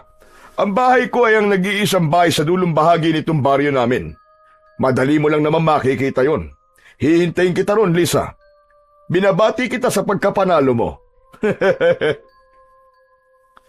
Nakita kong magsasalita pa sana si Lisa, pero tinapos na ni Kapitan Romano ang pagpupulong. Pinauwi na niya ang mga tao at sinundo ko na si Lisa sa entablado. At naglakad na kami pauwi ng bahay. Lisa, mamaya sasamahan kita sa bahay ni Kapitan sa pagkuha ng premyo mo. Sige. Nakakatuwa naman, no? Nagkaroon pa tayo ng 5,000 piso nang walang kahirap-hirap. Parang sinagot kagad ng Diyos ang problema natin. Hindi ko na sinabi kay Lisa na may hindi ako magandang nararamdaman sa pagkapanalo niyang yun sa parapol ni Kapitan Romano dahil ayokong masira ang kasiyahang nararamdaman niya ng sandaling yon. Nanahimik na lang ako hanggang sa makarating na kami sa aming bahay. Matapos naming kumain ng pananghalian ay naging abala na kami ni tatay sa pagpili sa mga mais na nasa aming imbakan. Inihiwalay namin yung mga hindi na mapapakinabangan sa mga pwede pa naming kainin. Dahil doon ay nawala na sa isip ko na sasamahan ko si Lisa sa bahay ni Kapitan Romano para kunin ang premyo niya. Nang natapos na kami ni tatay sa aming ginagawa, ay bumalik na kami ni tatay sa bahay. Nagtaka ako dahil wala roon si Lisa. Ganun pa man, hindi ako masyadong nag-isip ng kung ano-ano dahil baka lumabas lang siya at naglakad-lakad. Pero nang sumapit na ang 5:00 ng hapon, ay doon na ako nag-alala kasi hindi pa rin bumabalik si Lisa. Nagdesisyon na kami ni tatay na hanapin si Lisa at nagsimula kaming magtanong-tanong sa mga kapitbahay namin. Ngunit sa kasamaang palad, walang nakakita kay Lisa. Saan kaya nagpunta si Lisa? Bakit kasi hindi siya nagpaalam sa atin kung saan siya pupunta Maliit lang tong baryo natin at hindi rin siya makakalis dito dahil sa ilog. Sigurado ako na nandito lang siya. Sana nga tay. Kanina pa kasi ako kinakabahan Sandali. Hindi ba dapat isasamahan mo siya kanina papunta sa bahay ni Kapitan Romano? Hindi kaya naroon siya? Oo nga pala Tara na po kina Kapitan Tay. Bilisan po natin at malapit na pong dumilim. Malalaki ang hakbang na tinungo namin ni tatay ang bahay ni Kapitan Romano. Nakasarado ang pinto ng bahay niya. Kaya naman kumatok kami. Hindi nagtagal ay pinagbuksan kami ni Kapitan. Magandang hapon po, Kapitan Romano. Oh, ano ginagawa niyo rito? Kung naparito kayo, para kausapin ako sa sinabi kong paraan para tumigil na sa pag-atake ang hanagop, ay huwag na kayo mag-alala dahil hindi ko nagagawin yun. Napagtanto ko na maling pumatay ako ng inosenteng sagol para lang sa kagustuhan kong iligtas ang ating baryo. Masaya po kaming marinig yang Kapitan. Pero wala po kami rito para kausapin kayo tungkol sa bagay na yan Kapitan, itatanong lang po namin sana sa inyo kung nagpunta ba rito kanina si Lisa para kunin yung premyo niya doon sa parapol nyo. Oo. Nagpunta nga siya rito kanina. Siguro yung mga bandang 3:00 ng hapon yun. Naibigay ko na sa kanya 5,000 piso Alam niyo po ba kung saan po siya nagpunta pagkatapos niyang pumunta rito sa bahay niyo? Hanggang ngayon po kasi, hindi pa rin po siya umuwi sa bahay Abe, wala na ba siyang nababanggit sa akin kung saan siya pupunta? Ang iniisip ko, ay dediretso na siya pauwi sa inyo. Pagkabigay ko kasi sa kanya ng pera, ay umalis na siya kaagad. Anak nang, saan na kaya siya nagpunta? Malapit ng dumilim Baka abutan siya ng gabi sa labas. Baka naman naglakad-lakad lang siya. Baka naman nagpapalipas ng inip. Iba po kasi ang pakiramdam ko Kinakabahan po ako. Kapitan, pwede niyo po bang sabihan ng mga tanod niyo na hanapin si Lisa? Ay, sige, walang problema. Huwag kayong mag-alala dahil sisiguraduhin kong makakauwi si Lisa sa inyo bago tuluyang gumabi. Maraming salamat po. Tay, tara na. Hanapin na po natin ulit si Lisa. Matapos yun, ay umalis na kami ni tatay sa bahay ni Kapitan Romano upang ipagpatuloy ang paghahanap namin kay Lisa. Lahat ng bahay na nadadaanan namin ay kumakatok kami para magtanong sa mga tao na naroroon kung nakita ba nila ang girlfriend ko. Pero kahit isa ay walang makapagsabi sa amin ng impormasyon kung nasaan si Lisa. Hanggang sa sumapit na ang 7:00 ng gabi, nasa labas pa rin kami ni tatay. Nestor, kailangan na nating umuwi. Delikado na nandito pa rin tayo sa labas na ganitong oras. Baka makita tayo ng halagob. Wala tayong dalang kahit na anong sandata para labanan siya. Pero tay, hindi pa po natin nakikita si Lisa eh. Ayoko pong umuwi tayo na hindi natin siya nahahanap. Naikot na natin ang buong baryo, anak. Baka naman nandun na siya sa bahay. Ilang oras na rin tayo naghahanap. May posibilidad na nakauwi na siya sa mga oras na ito. Ewan ko po tay, pero hindi ko nararamdaman na nasa bahay na po si Lisa. Hindi natin malalaman kung hindi muna tayo uuwi. Mabilis akong nag-isip at napagtanto ko na may punto ang sinabi ni tatay. Sa huli, pumayag na lang ako na umuwi sa bahay. Pero nanlumo ako nang pag-uwi namin ay wala pa roon si Lisa. Mangiyak-ngiyak na ako ng sandaling yun. Abot langit na ang pag-aalala ko para sa aking nobya. Tay, lalabas lang ako ulit ha. Hanapin ko lang ulit si Lisa. Kahit ako na lang po maghanap sa kanya, tay. Magdadala na lang po ako ng itak para sakaling kung makita ako ng hanagob ay malalabanan ko siya. Nestor, makinig ka sa akin, anak. Delikado nang lumabas. Pero tay, hindi ko po pwedeng pabayaan si Lisa. Baka kung ano na po nangyayari sa kanya eh. Kailangan ko po siyang hanapin. Nestor anak. Makinig ka. Ipagdasal na lang natin na ligtas siya. Pasensya na po, tay. Pero hindi ko po kayang iasa sa dasal si Lisa. Kailangan may gawin ako. Hindi ako makakatulog hanggat hindi ko nasisiguro na ligtas si Lisa. Natigilan kami ni tatay nang may biglang kumatok sa pinto. Nanlaki ang mga mata ko at ang unang pumasok sa utak ko ay si Lisa na yon. Nagmamadali kong binuksan ang pinto pero bumagsak ang balikat ko nang hindi si Lisa ang nakita ko, kundi ang matandang babae na si Aling Emma. Nagtaka ko dahil may sugat siya sa ulo at may natuyong dugo sa kanyang muka. Agad kong inalalayan si Aling Emma at dinala ko siya sa loob ng aming bahay. Pinaupo ko siya dahil halatang hinang-hina siya. Maging si tatay ay nagtaka kung bakit ganun ang kalagayan ni Aling Emma. Ano nangyari sa inyo, Aling Emma? Inatake ba kayo ng hanagob? Hindi. Hindi hanagob ang may gawa nito sa akin, kundi si Romano. Ano kanyo? Si Kapitan? Bakit naman po kayo sasaktan ni Kapitan? Dahil sinabi ko sa kanya, nabuntis ang iyong nobya, Nestor. Ano? Pero hindi po buntis si Lisa, nagkakamali po kayo. At bakit naman kayo sasaktan ni Kapitan kung sakali mang buntis si Lisa? Buntis siya. Hindi niya lang alam. 6 na buwan na siyang buntis. Sadyang may mga babae na hindi malaki ang tiyan kapag nagbuntis. Nang nasa bahay na ako ni Romano ng araw na nakausap ko ang nobya mo, ay tinanong niya ako kung ano ang ibig ko sabihin na lalaki ang anak ng nobya mo. Sinabi ko na buntis si Lisa. Nagtaka ko nang matuwa si Romano. Nagtanungin ko siya ay sabi niya sa akin na nakita niya na ang iaalay niya sa hanagob. Tumutol ako, kaya pinukpok niya ako ng bote sa ulo. Itinali niya ako at binihag niya ako para hindi ko masabi sa inyo ang plano niya kay Lisa. Mabuti na lang at nagawa kong makatakas. Kung ganun, si Kapitan na may hawak ngayon kay Lisa? Tama ka. Siya ka, Nestor. Malamang ay hindi rin totoo ang parapol na ginawa na yun ni Romano. Sinadya niyang si Lisa ang manalo roon para pumunta si Lisa sa bahay niya. Nestor, tara na. Pumunta na tayo sa bahay ni Romano.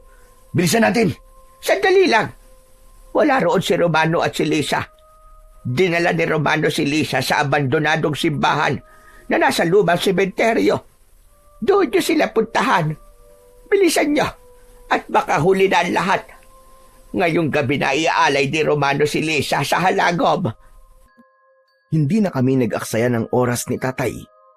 Kumuha kami ng tig-isang itak at tumakbo na kami patungo sa lumang sementeryo. Hindi ako makapaniwala na buntis pala si Lisa.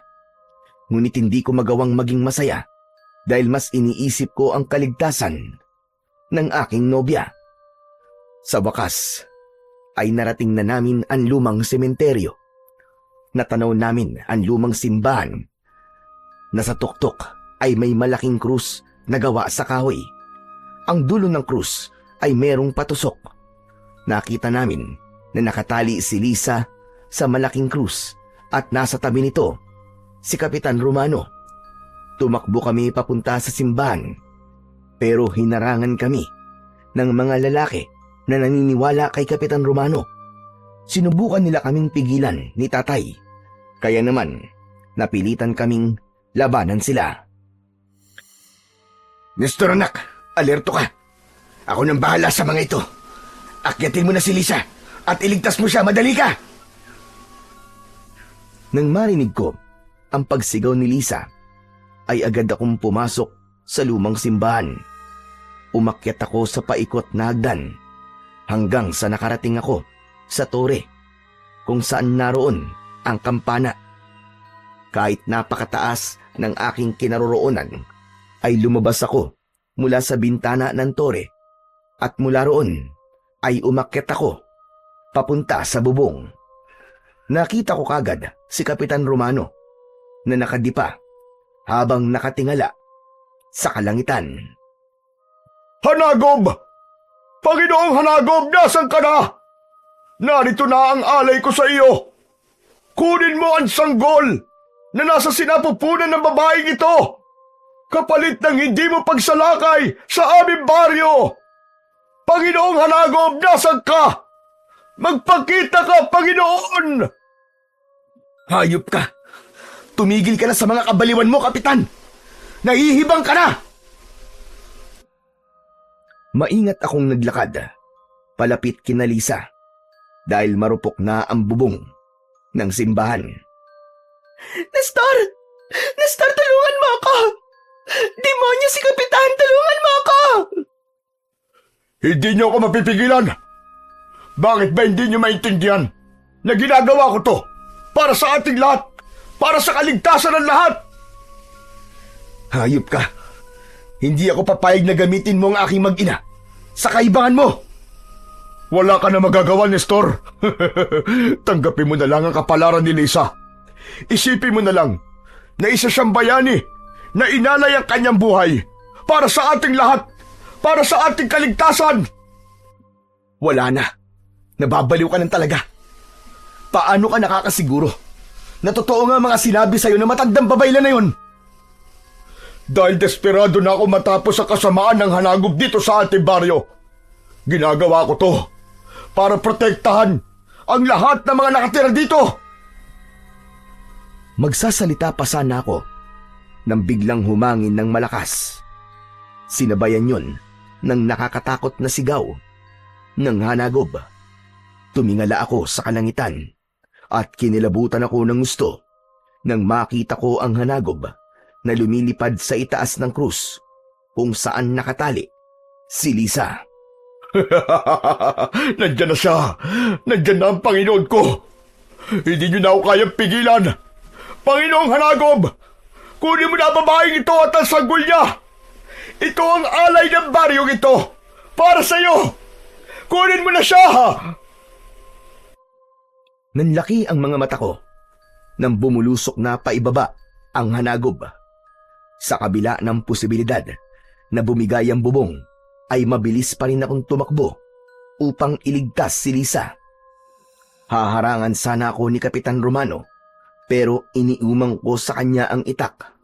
Napaatras siya at sa hindi sinasadyang pangyayari ay nahulog siya mula sa bubong ng simbahan. Malakas na bumagsak ang katawan niya sa lupa na agad niyang ikinamatay. Nestor! Nestor, tulungan mo ako! Ayoko pang mamatay! Tulungan mo ako dito! Hindi muna ako nagsalita. Itinuon ko ang aking atensyon sa pagtatanggal ng pagkakatali kay Lisa hanggang sa naramdaman ko ang presensya ng Hanagob na papalapit sa amin. Mabilis akong humarap at sakto ng ilang dipa na lamang ang layo ng Hanagob sa amin. Agad akong yumuko at nang dumaan siya sa ibabaw ko, ay itinarak ko ang itak sa kanyang tiyan. Malakas na umatungal ang hanagob at muli siyang lumipad papunta sa itaas. Ginamit ko na ang itak para putulin ang lubid na nakatali kay Lisa. Napakabilis ng tibok ng puso ko ng mga sandaling yon. Awang-awa na ako para kay Lisa dahil umiiyak siya ng dahil sa labis na takot. Tinignan ko ng mabilis ang hanagob at nang pasugod na naman siya sa amin, ay huminto muna ako sa pagputol sa lubid. Matatag akong tumayo upang salubungin ang hanagob. Isinentabi ko muna ang takot na nararamdaman ko dahil alam kong walang maidudulot na maganda kung hahayaan kong maghari ang takot sa akin. Nang malapit na ang hanagob sa akin, ay pinuntiriya ko ang kanyang mata. Nagtagumpay naman ako sa pagtusok sa kaliwang mata ng hanagob. Pumailan lang sa paligid ang kalunos-lunos na sigaw ng halimaw. Tumayo ang hanagob sa harapan ko. Hindi ko ipinakita sa kanya na natatakot ako. Sige, lumapit kang demonyo ka. Hindi ako natatakot sa'yo. Lapit! Lumapit ka! Nestor! Mag-iingat ka! Nang aatakihin ako ng hanagob, ay binutas ko ang pakpak niya gamit ang itak at saka ko siya malakas na itinulak. Nahulog mula sa bubong ang hanagob dahil hindi na siya makalipad. Pinilit pa niyang lumipad pero dahil sa malaking butas sa pakpak niya, ay dire-diretso siyang bumagsak. Malakas na bumagsak ang hanagob kung saan bumagsak si Kapitan Romano. Tinignan ko ang hanagob at kahit paano ay nakahinga ako ng maluwag dahil hindi na siya gumagalaw. Inakala ko na patay na siya ng sandaling yon. Muli kong nilapitan si Lisa at nagmamadali ko ng pinutol ang lubid na nakatali sa kanya gamit ang aking itak. Nang tuluyang ko na siyang napakawalan, ay agad ko siyang niyakap. Iyak pa rin siya ng iyak. Nestor, maraming salamat. Akala ko katapusan ko na. Salamat talaga sa'yo. Tana, tapos na Lisa. Ligtas ka na. Sa tingin ko, ay patay na ang hanagob. Nestor, yung hanagob! Yung hanagob, boy pa siya! Mabilis akong sumilip sa ibaba at nagimbal ako nang malaman ko na gumagalaw pa ang hanagob. Napatingin ako sa malaking krus. Isang ideya ang naisip kong gawin. Lisa, tulungan mo akong itulak ang krus. Dali, itulak natin pababa. Bakit? Para saan? Basta, gawin mo na lang ang sinabi ko. Matapos yun, ay pinagtulungan namin ni Lisa na itulak ang napakalaking krus. Dahil sa luma na ang simbahan na yon, ay hindi kami nahirapang gawin yon dahil medyo may karupukan na nga ang krus na yon. Naraglag ang malaking krus at eksaktong tumusok sa dibdib ng hanagob ang matulis na dulo nun na parabang may gumabay sa krus. Hanggang sa mula sa kung saan ay dumating ang napakaraming mga uwak. Pinagkaguluhan ng mga uwak ang hanagob at nang muling lumipad sa impapawid ang mga uwak, ay wala na ang hanagob. Para bang kinuha ng mga uwak na yon ang hanagob at dinala sa kung saan.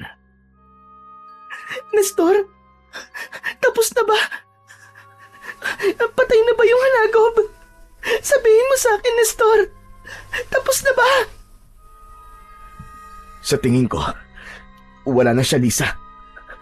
Nagtagumpay tayo, Lisa. Ligtas na kayo ng anak natin. Mabuti naman. Salamat sa Diyos. At salamat sa iyo, mahal ko. Oo nga pala. Sorry.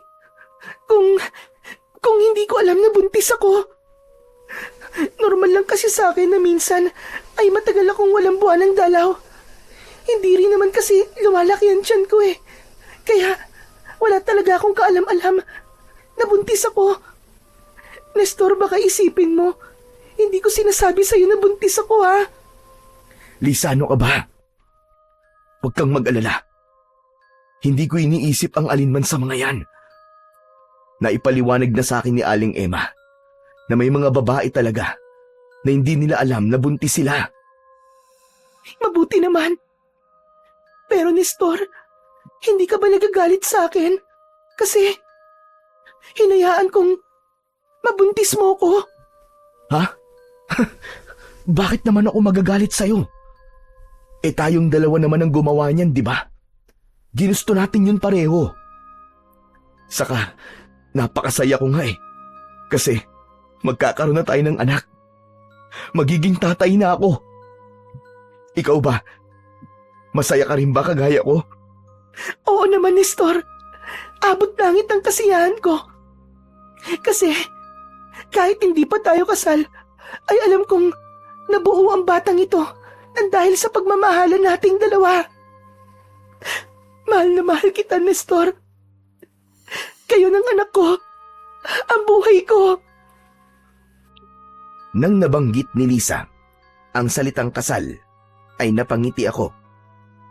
Lumuhod ako sa kanyang harapan at pasimple kong kinuha sa bulsa ng aking pantalon ang engagement ring na palagi kong daladala. Diretso kong tinignan si Lisa sa kanyang mga mata. Hoy, Nestor, anong gagawin mo? Bakit ka nakaluhod? Tumayo ka nga dyan, ano ka ba? Baka mahulog ka pa dyan eh. Nestor, ano ba? Lisa, ang totoo, matagal ko nang binili ang singsing na to. Palagi ko itong dala para sa magandang pagkakataon na tanungin ka ng isang napaka-importanting katanungan. Lisa, mahal ko, handa ka bang pakasalan ako at makasama ako habang buhay? Para ka namang sira. Oo naman. Ang tagal ko na kayang hinihintay na mag-propose ka sa akin. Kinuha ko ang isang kamay ni Lisa at isinuot ko sa daliri niya ang singsing. Matapos yon ay tumayo ako at mahigpit kaming nagyakap. Kasabay nun ay binigyan ko siya ng isang mainit na halik sa kanyang labi. Hindi na kami nagtagal sa itaas ng simbahan at bumaba na kami. Sinalubong kami ni tatay at nagulat ako dahil lahat ng mga lalaking humarang sa amin ay bagsak na. Wow, grabe! Tay, ang galing niyo naman! Natalo niyo po ang mga lalaking yan. Kahit mag-isa lang kayo, anong ginawa niyo? Kung hindi mo na itatanong sinanay ko talaga ang sarili ko sa pakikipaglaban dahil sa nagob. Pero pinatulog ko lang ang mga yan. Hindi ko sila kayang patayin dahil alam kong nabulag lang naman sila sa paniniwala nila kay Kapitan Romano. Pero tay, kahit na po, napakagaling niyo pa rin. Pero mas magaling ka, anak, dahil nagtagumpay kang patayin ng hanagob. Ikaw ang tunay na bayani. Kahit nga po ako hindi makapaniwala na magagawa ko po yun. Siguro po, dahil lang po sa kagustuhan ko pong iligtas si Lisa, ay lumabas po ang tapang at lakas na itinatago ko. Pero tay, sa tingin niyo po ba, ay patay na po talaga yung hanagob? Kinuha po kasi ng mga uwak yung katawan niya matapos siyang matusok ng malaking krus eh. Alam mo, anak, sa totoo lang ay hindi ko rin alam. Pero ito ang unang beses na may nakagawang patayin ng hanagob.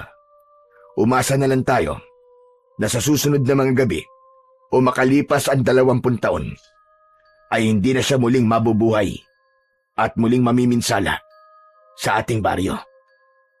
Sana naman po ay hindi na mabuhay ang hanagob. Pero nakakalungkot po na wala na po si Kapitan Romano. Kahit mali po ang mga ginawa niya, ay alam kong nagawa niya lang ang mga yon dahil sa kagustuhan niyang iligtas ang ating baryo. Wala na tayong magagawa sa pagkamatay niya. Nakatakda na yung mangyari. Ang mabuti pa ay bumalik na tayo sa ating baryo. Sabihin natin sa mga tao ang nangyari dito dahil paniguradong matutuwa sila. Halina kayo, bilisan natin. Gaya ng sinabi ni tatay, ay natuwa ang mga tao sa baryo nang malaman nilang napatay na namin ang hanagob na matagal nang namiminsala sa aming baryo. Para silang nabunutan ng tinik matapos ang mga gabing puno ng takot at pangamba na siguro namin napatay na talaga ang hanagob dahil sa mga sumunod na gabi ay hindi na siya umatake pa. Nang tuluyang humupa ang tubig sa ilog, ay nagpasya kami ng aking nobya na bumalik na sa Maynila. Ilang buwan ang lumipas, ay muli kaming bumalik sa baryo para doon magpakasal. Ngayon ay may sarili na kaming bahay ni Lisa sa Maynila at maayos ang takbo ng aming buhay kasama ang anak naming lalaki. Paminsan-minsan ay bumibisita kami kay tatay sa baryo upang kumustahin siya at tulungan siya sa aming maisan. Sa totoo lang, hindi ko alam kung muling mabubuhay ba ang hanagob pagkalipas ng 20 taon. Pero kung mangyari man yun, ay handa ako na muli siyang harapin ng walang pag-aalinlangan upang tuluyang makamit na ng aming baryo ang tunay na kapayapaan.